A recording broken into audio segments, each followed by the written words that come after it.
Hey, it's Beata from BA English Coaching, and I am today with Sarah, hello. And we are doing another tense. It's called future perfect continuous, and it is as difficult as it sounds. Yes. So we have tried to make this lesson fun and enjoyable, and hopefully it will be useful at the same time. Sarah, do you live in Newbury? I live in Newbury. And how long have you been living in Newbury? I have been living in Newbury for 30 years. So by next March, how long will you have been living in Newbury? Next year, in the future, I will have been living in Newbury for 31 years. Lovely. So this is a real life example of future perfect continuous. And as we discussed before, how often do you think English people use this tense? Well, I said, I don't think we do. But Beata tells me that I do without thinking about it. So maybe, yes, but I don't think it's very, no. Yes, it's not a tense that it's a higher level tense. It's like, when you speak upper intermediate English, but it's really good to understand this. So you may not necessarily use it, but at least you have an understanding, awareness of this. And when you reach that level, you will use it with confidence. The other example I could give you is a married couple who've been married for very many years. And you say, how many years have you been married? Have you been married? And they will say, we have been married for 20 years. In 5 years' time, we will have been married. We will have been married. No. Yes, but edit. This example is future perfect simple.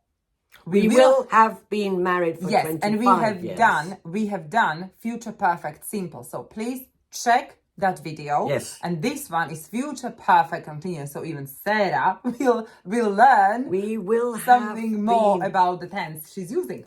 We will have. Oh, I get it. Yes. Okay. We have a timeline for you.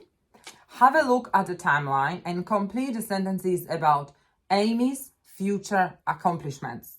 So use the future perfect simple, I will have been married, as Sarah just said, or future perfect continuous, I will have been living. And can you make sentences? The first one is just to help you. So by November 2022, she will have been studying at a university for 4 years. Mm-hmm. So now pause the video and try to complete the sentences on your own. So just pause the video and have a go. You have the grammar in you. You may not even know how much you already know. Hopefully you have come up with some examples. So let's have a look at the correct answer. So number 2. By December 2022, Amy will have graduated. So that's future perfect simple. By spring 2023, she will have bought a dog and will have been driving her old car for 7 years. 4. By 2024, she will have been travelling for more than a year. 5. By 2025, she will have been water skiing for 20 years. Very tiring. I know, it is. She must love it. Anyway, that's right. a By good by 2027, she will have been saving money for 2 years continuously and will have opened her coaching business. By 2029, Amy will have married. By 2030, she will have had a baby. Mm-hmm. Mm-hmm. When do we use future perfect continuous? We have mentioned something, but can you please sum it all up? We use it when we look into the future from now and predict that this action will continue up to that point in time. Yeah, Your example with living in Newbury. Yes. So you live in Newbury. Yes. You have been living in Newbury for 30 years. Yes. By next March, I will have been living in Newbury for 31 years. Yes. So you look into the future. Into the future and predict that this action will continue up to that point in time. So you predict that you will still be doing something then that you have already started. Got it.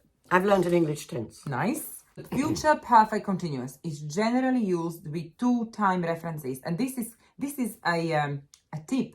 The first one is it often occurs with by plus time expressions to identify the specific time in the future, like by November, by 2025, by this summer, these kind of things. And Okay. secondly, the other is that the duration of the activity up until that time in the future and uses an expression with for.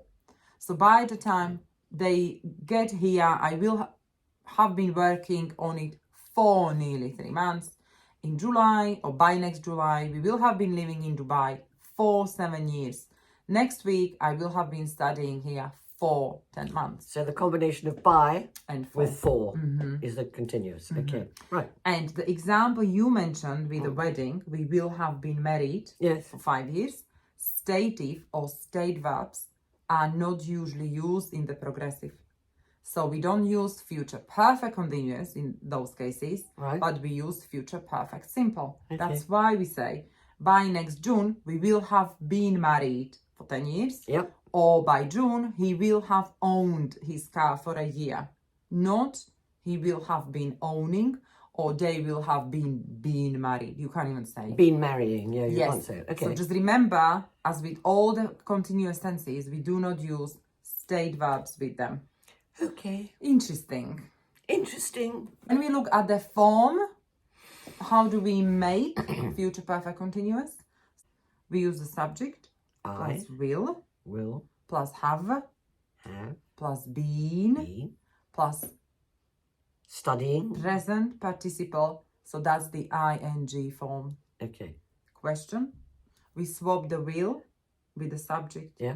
So will, Turn it around. Right. Yeah. yes, we turn it around. Yep. So will plus subject plus have plus been plus present participle. So that's the ing form. And how do we form negative, Sarah? Subject I won't have been living in Newbury for 30 years. Yes. Okay. Easy peasy. Yes. So Easy. future is perfect. Okay. Future is always perfect, especially when you understand Yeah. future perfect continuous. If you have, let us know in the comments below. Please, if you have enjoyed this video, let us know. Like it, share it, and subscribe to our channel. And as always, don't be the same. Be awesome.